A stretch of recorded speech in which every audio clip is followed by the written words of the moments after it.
بسم اللہ الرحمن الرحیم۔ السلام علیکم۔ آج میں آپ کو سناؤں گی اللہ پر بھروسے کی کہانی۔ ایک عورت کہتی ہے، میرا خاوند لمبی مدت سے کسی وجہ سے غائب ہو گیا۔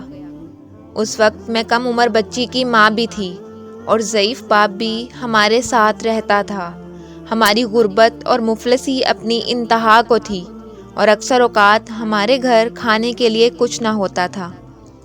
اکثر اوقات دوپہر کو کچھ کھا لیتے تو شام کو بھوکا سونا پڑتا، لیکن پھر بھی ہم صبر سے اللہ کا شکر ادا کرتے تھے۔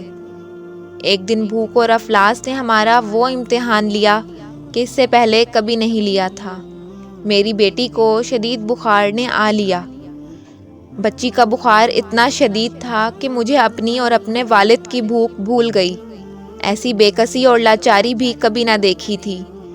بے قراری حد سے بڑھی تو مجھے اللہ کا قول یاد آ گیا کہ کون بے قرار کی دعا قبول کرتا ہے جب وہ اس سے التجا کرتا ہے، اور کون اس کی تکلیف کو دور کرتا ہے۔ جی ہاں، ہر قسم کی تکلیف صرف اللہ تعالیٰ ہی دور کر سکتا ہے۔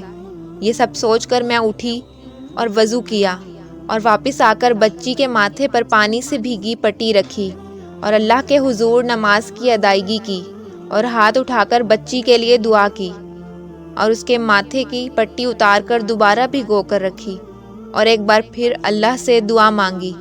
دعا سے فراغت پر پانی کی پٹی تبدیل کی اور دوبارہ نماز کے لیے کھڑی ہو گئی۔ یہ عمل میں نے کئی بار دہرایا۔ جب میں یہ سب کچھ بار بار دہرا رہی تھی تو ہمارا دروازہ بجا اور میں اور میرا باپ حیران تھے کہ اس ٹائم کون آ گیا۔ میرے والد نے پوچھا، دروازے پر کون ہے؟ تو جواب آیا، میں ڈاکٹر ہوں۔ تو میں اور میرا باپ ایک دوسرے کو حیرت سے دیکھ رہے تھے کہ بھلا اس کو کس نے بلا لیا۔ میرے والد نے دروازہ کھولا۔ ڈاکٹر نے آتے ہی پوچھا کہ مریضہ کدھر ہے؟ ہم نے سادگی سے بچی کی طرف اشارہ کر دیا۔ ڈاکٹر نے بچی کو چیک کیا اور دوائی لکھ کر دے دی اور کہا، لائیے میری فیس دیجیے، میں چلتا ہوں۔ میں نے کہا، ڈاکٹر صاحب، ہمارے پاس تو آپ کو دینے کے لیے کچھ بھی نہیں، بلکہ ہمارے پاس تو کئی دن سے کھانے کے لیے بھی کچھ نہیں ہے۔ میرے جواب سنتے ہی ڈاکٹر غصے سے بولا، تو مجھے فون کر کے کیوں بلا لیا؟ مجھے کیوں بے آرام کیا؟ ڈاکٹر کے منہ سے ٹیلی فون کا نام سن کر مجھے لگا کہ شاید ڈاکٹر صاحب ہمارے گھر غلطی سے آ گئے ہیں۔ میں نے ڈاکٹر سے کہا کہ ہمارے پاس تو ٹیلی فون ہی نہیں ہے۔ ڈاکٹر نے یہ سن کر مجھ سے پوچھا کہ یہ فلاں شخص کا گھر نہیں ہے؟ میں نے کہا کہ وہ ہمارا ہمسایہ ہے اور ہمارے گھر سے نکل کر ہمارے ہمسائے کے گھر چلا گیا، اور ہم شرمندگی سے کھڑے رہے۔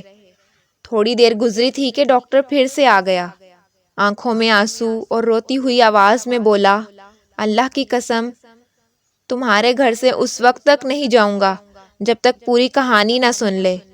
میں نے ڈاکٹر کو پوری کہانی سنائی کہ کس طرح میں نے بچی کے ماتھے پر پٹیاں رکھی اور اللہ سے دعا کر رہی تھی۔ ڈاکٹر جلدی سے اٹھا اور باہر چلا گیا اور کچھ دیر بعد ہمارے لیے کھانا، بچی کے لیے دوائیں اور گھریلو ضروریات کا سامان لے کر آیا اور کہا کہ اس کی طرف سے ہر مہینے ہمیں ایک تنخواہ ملتی رہے گی جب تک اللہ چاہے گا۔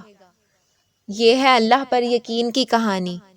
چاہے حالات جیسے بھی ہوں، ہمیں ہر حال میں اللہ کا شکر ادا کرنا چاہیے اور مالک پر یقین رکھنا چاہیے۔